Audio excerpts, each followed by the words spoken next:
Babalik pala sa GMA Network si RC Munoz dahil sabi ng isang executive ng network sa premiere night ng Sinagtala the Movie ay gagawa ng series sa kanila ang aktres. Dahil hindi yun ang proper time and place para pag-usapan ng tungkol doon, wala nang ibinigay na ibang detalye ang bossing ng network. Matatanda ang sa GMA nagsimula si RC.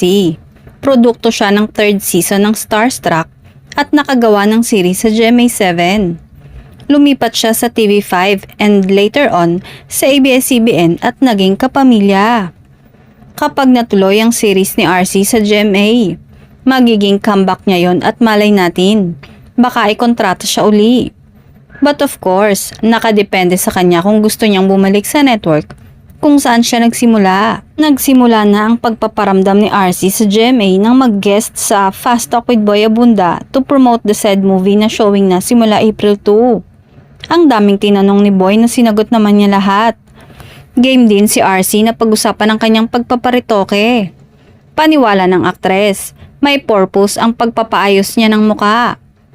Samantala, mapapanood ang pagiging rakista ni RC sa Sinagtala the Movie at kabilang ang eksena nila ni Matt Lozano sa magpapatawa, magpapaiyak at magpaparealize sa moviegoers that life is beautiful.